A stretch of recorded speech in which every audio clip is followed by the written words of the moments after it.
Swadaditya, and today we are going to talk about an environment monitoring system. That's an electronic project that was assigned to us by Professor Ritu Parekh, and today we are going to explain to you how exactly is it going to change our lives if given the chance of a proper implementation. So till now we have seen several monitoring systems, right? We monitor the temperature on our phone, we measure we can come to know about the pressure and everything that's around us. But then why do we need this system? We need to understand that while the temperature and the pressure are over a very large area, it is these small instruments which might help us a lot. For example, we might have a nursery in our home. We might need to monitor the temperature or the humidity of a certain plant that we have tried to grow in our building. There are several issues where we need to measure the environmental parameters. Suppose we're on a beach and we need to know the correct temperature before before it becomes too hot for us, right? There are several issues, and for these we may not always have the proper equipment.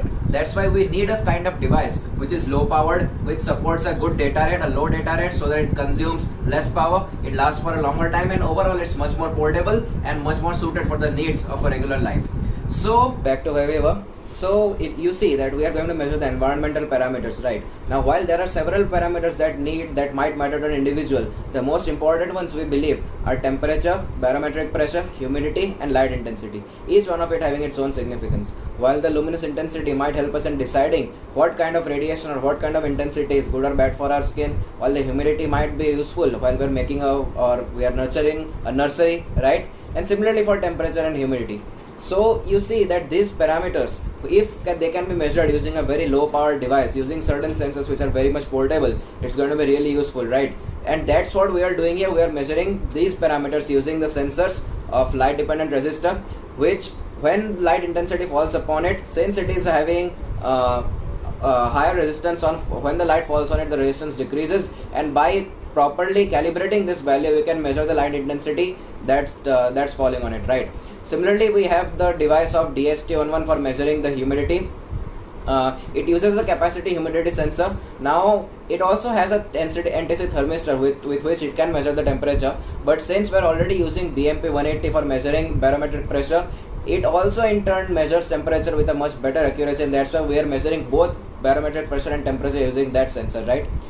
BMP 180 is made up of a piezoelectric material which helps in measuring the pressure as well as temperature much more effectively and much more accurately. So having given this general introduction to all the four sensors, let us move on to the actual circuit, right?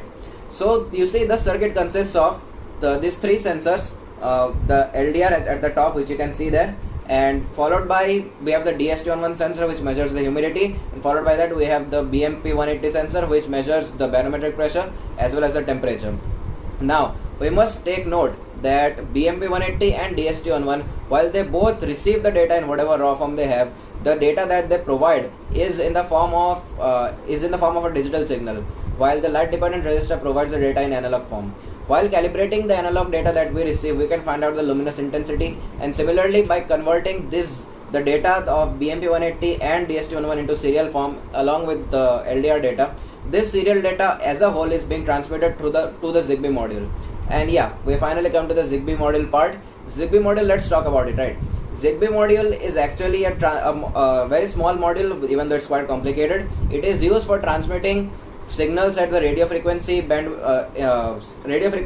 of 2.4 gigahertz bandwidth, and it transmits in the ISM band, and the protocol that is used is for mesh topology with 802.15.4 standard, and this is a very low powered device, and it also helps in transmitting data at a rate of up to 250 kbps. So for low powered transmissions and not too complicated data like the ones we right now have, this provides as an ideal source. Now while the sensors are connected, these are connected to an Arduino on which we are running a code where it helps in converting it into a suitable form for the Zigbee module. Now Zigbee module receives this data and then it transmits to another Zigbee module which is placed at the receiver, right?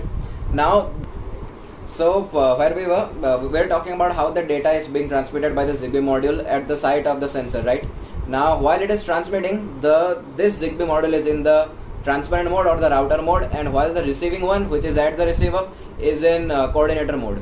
So at the receiver where the Zigbee module is placed, it is directly connected to the PC, and we have used an XC2 terminal for configuring both the Zigbee modules. And yeah, we have also made a graphical user interface where all the data that we are receiving, we are converting it into a very good form and finally displaying it so that it's very much useful for the user, right? We're also showing a status of connected and disconnected. So overall the user interface and the user experience becomes as good as it can be, right?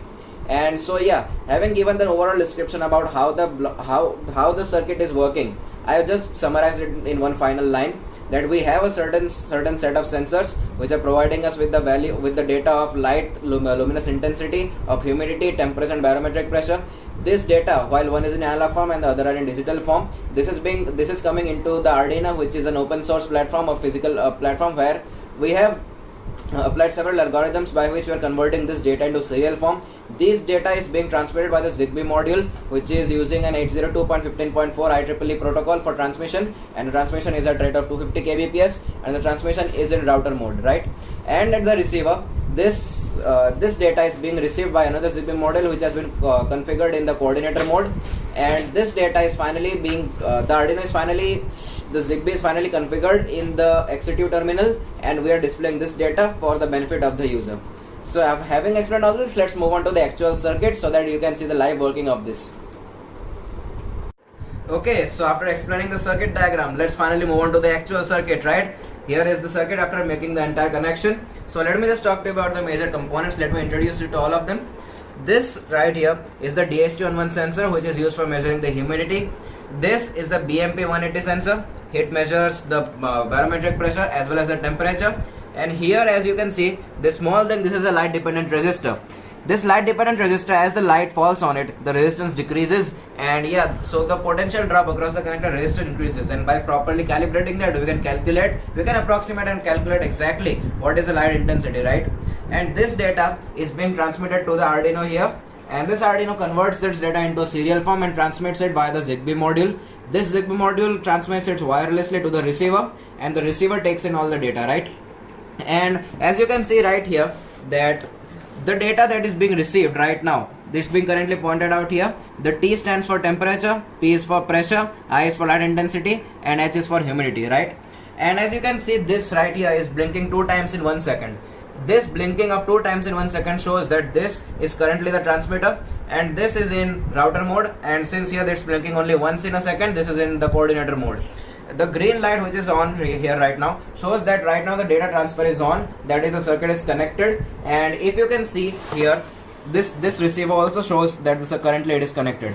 Now, while the data that is being received here is in raw form, we have converted the data into we have configured both the Zigbee modules using an XC2 configuration, XC2 terminal, and this has been presented into a much more human readable form. And this data we have converted by using a graphical user interface into a much more friendly and user readable experience. And here, as you can see, we are getting the luminous intensity, relative humidity, temperature as well as barometric pressure all at one place, properly explaining everything that the circuit is doing. And yeah, this is a fully functional circuit. So in the field, we ideally place all these sensors and the module in a compact module, which sends us all the information, and we can here get the details about if it's connected or not, the readings of everything, and finally using this data we can measure or not whatever actions we wanted to take. So this is the overall working of our project, the environment monitoring system. How the sensors are transmitting the data, how the Arduino is helping us convert it into a usable form, into a transmittable form. The Zigbee module transmits it at a bandwidth of about 2.4 GHz using the IEEE 802.15.4 protocol. This data is being transmitted at 250 kbps and it is being received here. And since it's a low powered and low data rate, the power consumption is less. So it's very ideal for low power situations as one really faces in a daily life, right? So yeah, and that's basically it. I hope you enjoyed watching. Thank you.